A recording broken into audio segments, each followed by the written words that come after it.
ये सब्जेक्ट का नाम है, तुम्हारा पहला क्लास है, इसे बता दे रहे हैं, सब्जेक्ट का नाम है ईजीडी, ठीक है।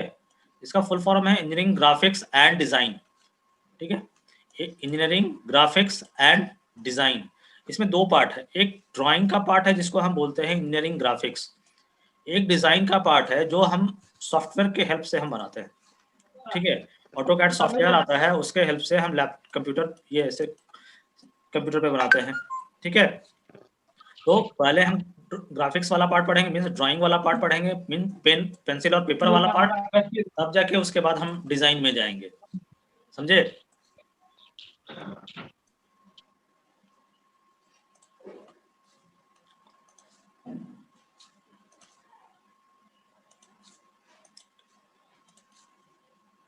अब पहले इंजीनियरिंग ड्राइंग है क्या। अब ये क्या है, देखो, अब graphical means of expression of technical details without the barrier of language. अब हमको कोई भी चीज एक्सप्लेन करना है किसी को, कोई भी ड्राइंग अगर एक्सप्लेन, अगर ये मान लो क्यूब है, ठीक है, मान लो ये क्यूब है, हमको किसी को अगर फोन पे समझाना है या किसी तरीके से समझाना है, तो हम क्या इसको लैंग्वेज के फॉर्म में समझा सकते हैं, नहीं समझा सकते।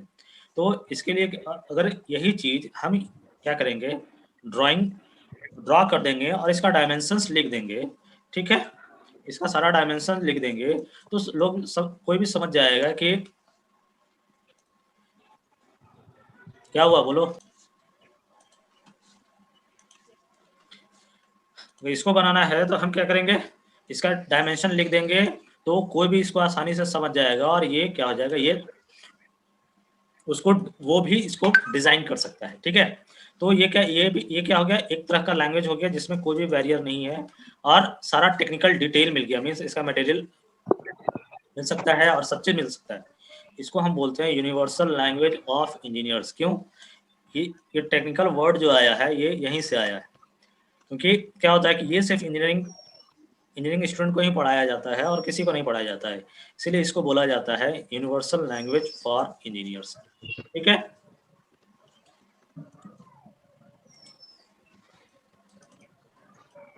अब यहाँ पे जैसे इस कोर्स में तुम क्या सीख सकते हो, ठीक है, what will you learn from this course.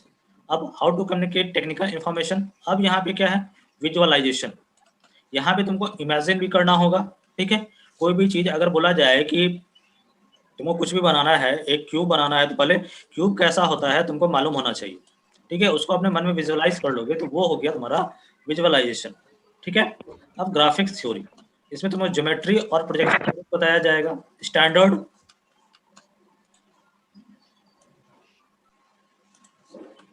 अब स्टैंडर्ड किस किस तरीके से बनाना है, एक जो कि एक स्टैंडर्ड होना चाहिए, मीन्स देखिए स्केल मार्केट में 15 सेंटीमीटर का ही आता है, 30 सेंटीमीटर का ही आता है, सब चीज का एक स्टैंडर्ड साइज होता है, तो उस तरीके से यहाँ पे बना सकते हो। टूल्स, क्या क्या तुमको जरूरी है ड्राइंग बनाने के लिए, ठीक है, और उसका एप्लीकेशन, ठीक है, उसका यूज कहाँ पे करना है और उसको बनाना कैसे है, तो ये सब सारा चीज तुम इसको इसमें सीखोगे।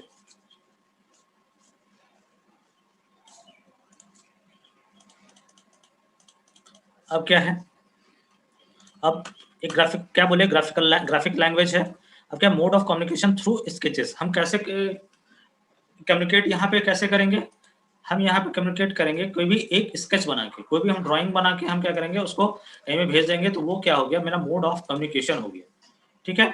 अब ड्राइंग क्या है, एक graphical representation of an object, drawing क्या होता है, graphical representation of an object.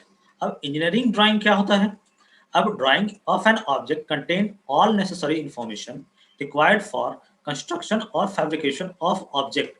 Means engineering drawing क्या हो जाता है, कोई भी हमको ऑब्जेक्ट बनाना है, उसका सारा इंफॉर्मेशन हमको उस ड्राइंग में होना चाहिए, ठीक है, जैसे उसका एक्चुअल शेप एक्यूरेट साइज, जो शेप होगा एक्चुअल वो क्या होगा, ये भी इंफॉर्मेशन होना चाहिए, एक्यूरेट साइज, ठीक है, वो इंफॉर्मेशन होना चाहिए, मैन्युफैक्चर मेथड, मैंने उसको बनाने का मेथड क्या होना चाहिए, और मटेरियल टू बी यूज्ड, कौन सा मटेरियल वहां पे यूज होना चाहिए, ये सारा इंफॉर्मेशन अगर रहेगा तो हम इसको क्या बोलेंगे, क्या है वो इंजीनियरिंग ड्राइंग का पार्ट है, ठीक है।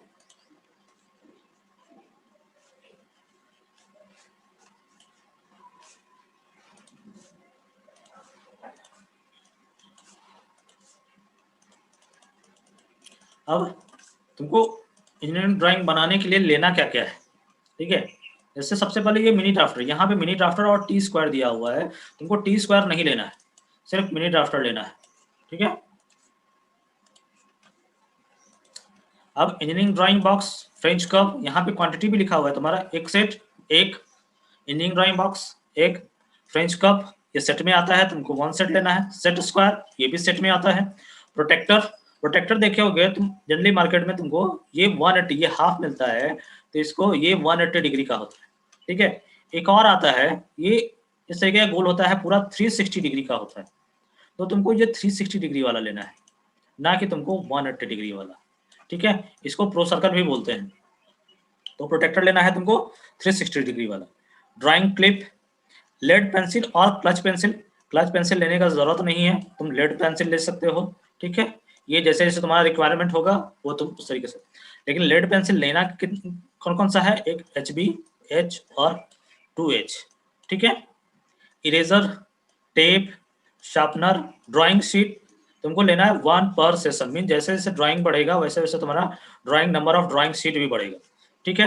ये नहीं कि एक ही ड्राइंग शीट में पूरा सेमेस्टर बीत जाएगा, ऐसा नहीं है, ठीक है।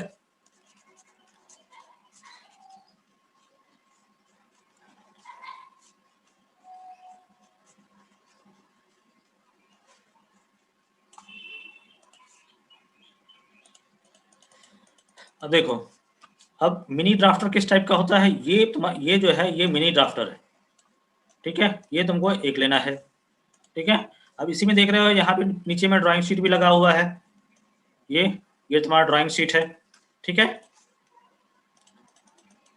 अब ये देख रहे हो ड्राइंग टेबल है, ये तुमको ये टेबल है, यहाँ पे देख रहे हो बोर्ड लगा हुआ है, ये पूरा स्ट्रक्चर है, तो ये तुमको कॉलेज के लैब में मिल जाएगा, ये तुमको लेना नहीं है, ये तुमको कॉलेज के लैब में मिल जाएगा। यहाँ पे देख रहे हो ड्राफ्टर लगाने का तरीका, इसके लेफ्ट कॉर्नर में ड्राफ्टर को टाइट किया गया है, और बाकी क्या है, जो फ्री एंड है वो इसे पेपर पे रखा हुआ है, ठीक है। तो ये होता है ड्राफ्टर वहां पे अटैच करने का तरीका, जी।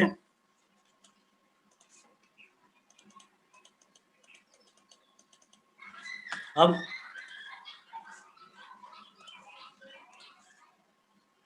ये सेट स्क्वायर है, ड्राइंग क्लिप है, ये क्या है, ये फ्रेंच कर्व है, ये सब, ठीक है। देखना 12 का सेट आएगा तुम्हारा फ्रेंच कर्व का। ये स्केल लेना 30 सेंटीमीटर वाला, ठीक है। ये है ड्राइंग बॉक्स, इसमें तुमको डिफरेंट टाइप का कंपास मिलेगा, डिफरेंट टाइप का टूल्स मिलेगा, ठीक है। ये तुम्हारा इंजीनियरिंग ड्राइंग बॉक्स है। एक नॉर्मल ड्राइंग बॉक्स भी आता है तुमको, जिसमें एक कंपास, एक डिवाइडर, ये सब छोटा चीज आता है, लेकिन ये जो है इंजीनियरिंग ड्राइंग बॉक्स है, ठीक है। उसमें ये डिफरेंट टूल्स रहता है, ये सारा टूल्स तुमको ड्राइंग बॉक्स में ही मिल जाएगा, ठीक है। अब यहाँ पे देखो पेंसिल,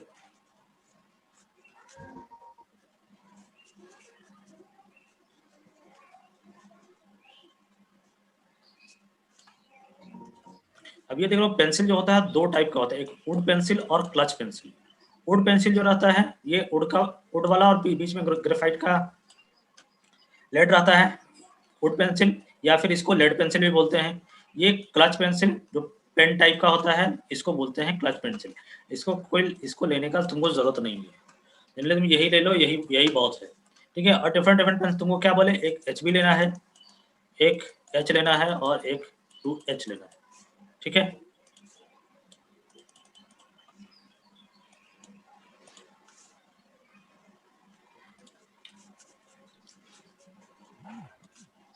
अब यहाँ पे देख रहे हो, ये सबसे मिड में क्या है, HB पेंसिल है। अब यहाँ पे देखियो 1B, 2B, 3B, ये तुम्हारा होता है 7B तक। ये 4H, H, 2H, 3H, यहाँ पे ये होता है इधर 7H तक होता है, ठीक है।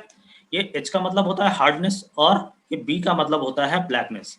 मीन्स जितना H की तरफ बढ़ते जाओगे पेंसिल का हार्डनेस उतना बढ़ते जाएगा, और जितना B की तरफ बढ़ते जाओगे उसका ब्लैकनेस या फिर सॉफ्टनेस ये बढ़ते जाएगा। इसमें डिफरेंस क्या है, जैसे हार्ड पेंसिल से अगर हम तुम लाइन खींच दोगे तो ये इरेज नहीं होगा, अगर 7H से खींचोगे देखोगे कभी जल्दी इरेज ही नहीं होगा, वो हमेशा मार्क छोड़ देगा, ठीक है।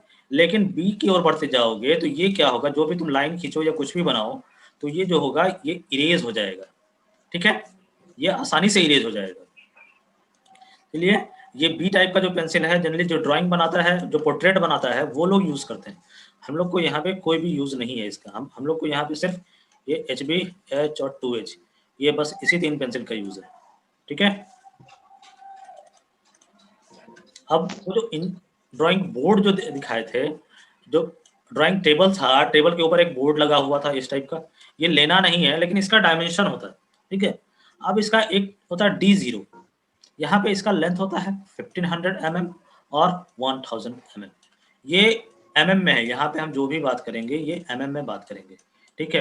पहले जहाँ भी बात करते थे तुम लोग सेंटीमीटर में बात करते थे, ठीक है, सेंटीमीटर और मीटर में, लेकिन यहाँ ड्राइंग में जब भी बात करेंगे मिलीमीटर में बात करेंगे, ठीक है। D1 1000 into 700, D2 700 into 500, D3 500 into 500, ठीक है। ये क्यों यूज किया जाता है, डिफरेंट डिफरेंट शीट के लिए यूज होता है। जैसे ये A0 के लिए यूज होता है, A1, A2, A3, ठीक है। इसके बाद A4 भी आता है और एक A5 भी आता है। तो ये तुम्हारा 6 टाइप का ड्राइंग शीट होता है। तो अब ये 500 है तो इसके नीचे तुम्हारा A4 और A3 भी। जनरली A4 जो है, A4 को ड्राइंग में यूज नहीं किया जाता और A5 को भी ड्राइंग में यूज नहीं किया जाता। A4 को यूज किया जाता है जेरोक्स पेपर में, ठीक है। और A5 जो है तुम्हारा छोटा वाला जो कॉपी जो रहता है वो साइज का A5 होता है, ठीक है। उसका हम डायमेंशन हम बता देते हैं।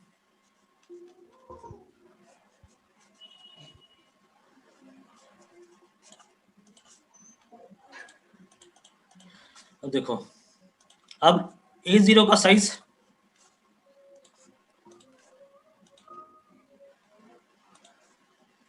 अब A0 का साइज 141, ये भी mm में है, ठीक है, इंटू 1189 mm, ठीक है। A1 का साइज 594 इंटू 841, A2 का 420 594, A3 का 297 इंटू 420, A4 का 210 इंटू 297। एक होता है A5, ये तुम्हारा होता है 148 mm इंटू 210 mm, ठीक है।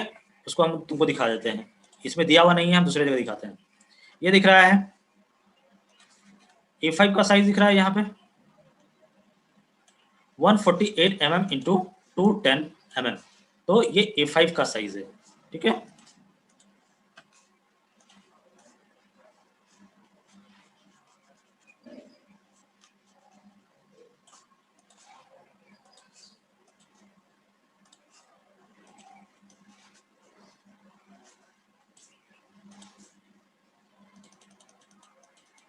देखो ये बनता कैसे है यहाँ पे। अब जैसे ये A0 है, दिख रहा है, ये पूरा फुल लेंथ तुम्हारा A0 है, इसको हाफ यहाँ से फोल्ड कर दोगे तो ये बन जाएगा A2, ठीक है। A2 को यहाँ हाफ से यहाँ से फोल्ड कर दोगे तो A1 बन जाएगा, ठीक है। यहाँ A1 को हाफ फोल्ड कर दोगे बन जाएगा A2, ठीक है। A2 को हाफ फोल्ड कर दोगे बन जाएगा A3 और A3 को हाफ फोल्ड कर दोगे तो बन जाएगा A4 और यहाँ से A4 को फोल्ड कर दोगे तो बन जाएगा तुम्हारा A5। तो ये तुम्हारा डिफरेंट डिफरेंट 6 टाइप का शीट होता है, ठीक है। और तुमको लेना है, जनरली ड्राइंग में यूज करते हैं A2 शीट। ये जो शीट है तुमको ड्राइंग में यूज होता है, A2 शीट